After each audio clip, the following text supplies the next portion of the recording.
paddling as well. So Okay, mate, you just don't have time for things, do you? You're just so busy.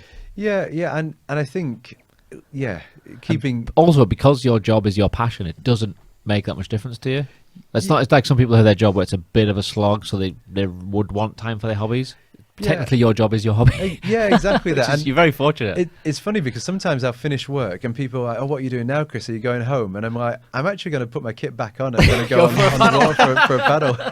So That's a sign that you're in the right job. yeah, I do that. So, But I just think, yeah, like there's probably young people listening to this, like they could aspire to do that and they could do it.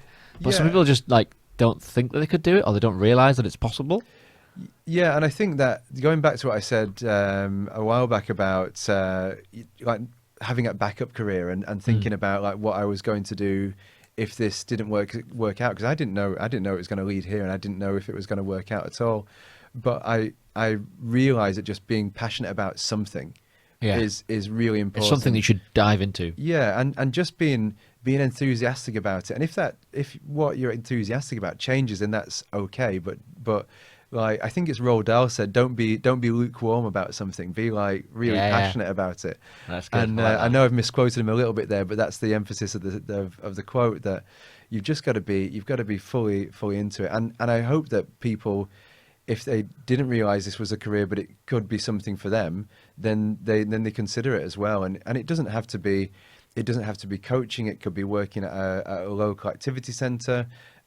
There's loads of different places up and down the country who do more developmental type of work with the outdoors.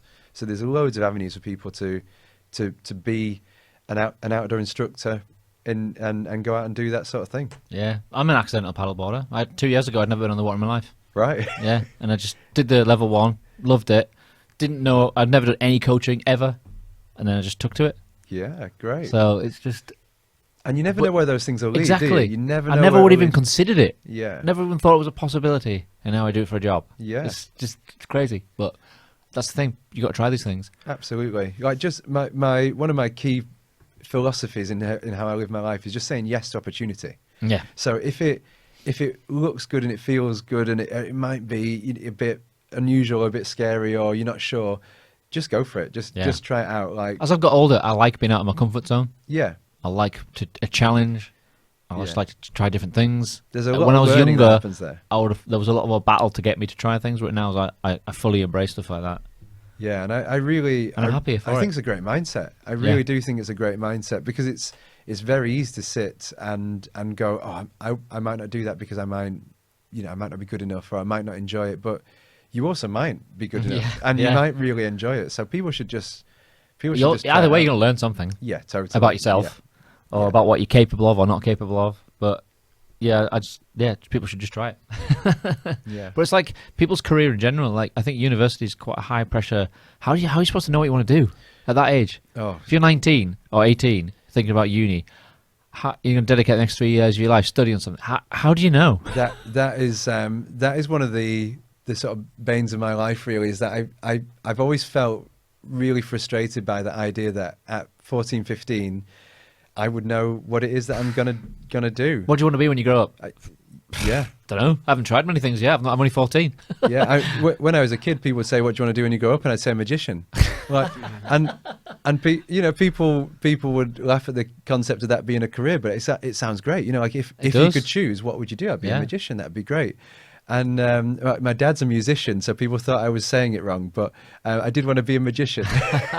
But yeah, I remember at school like doing one of those tests where you answer 100 questions and it tells you what career you should do. Yeah. Now that's just a Facebook post, isn't it? Yeah, exactly. And I came back out with the answers, and it said to either be a bin man, like an environmental specialist, or a vet. And I think I know how I answered the question. So, do you like working in the outdoors? Yeah. Are you passionate about the environment? Yeah. Do you like recycling? Yeah, I do. Do you like animals? Well, of course I do. Who doesn't like animals? There you go. Bin man, environmental specialist, funny. or a vet. Must have been a really outdated test because those things are real jobs. Playing on the water apparently isn't a real job. No, if you ask apparently certain not. people. Well, yeah. We're just yeah. splashing about in the water. Yeah. Yeah, and you know what? I think it was funny because those careers, you sort of think like, well, like that's not anything I'd ever thought of before. Like, should I be doing that? If those are my interests, should I do that? And as I mentioned previously, I was going to do something to do with media studies. That was what I was heading to university to do, and I suppose really changed my mind massively on whether that was what I was passionate about. Because What changed your mind? going paddling. Yeah. Like, All that's gone out the window. yeah, literally, it went out the window. But it was kind of nervous moments, because it's like, I like it, and I think I really like it, but It's a also commitment. it's a commitment. It's very new as well. Yeah. So When did you start taking it seriously? What year are we talking here? Oh, like almost day one. So it would have been like 1997, 98. So it wasn't like mainstream, wasn't like a really massively popular thing, is it? It was more of a niche thing back then. yeah, Well, in terms of competition it was, but yeah, in I general think so. terms. Yeah, absolutely. And I think there was definitely people who were having successful careers in the outdoors, but it was hard to find them. You know, Facebook didn't exist. You weren't quite sure if that was a thing. So in terms of saying to your parents, I want to do this, Yeah. you're like, okay. Yeah.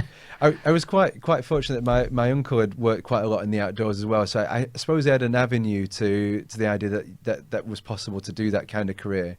But it still didn't feel particularly, like, he was the only one that I knew. So it didn't feel like it was particularly mainstream to do that as well. And I think, of course, people often assume that what you say you're doing at 15, 16 will just fade out, and you'll get a real job or whatever. Sometimes that does happen. And yeah, there of was a course it history of does, that of course happening, it which is does, why yeah. it's a thing. Yeah.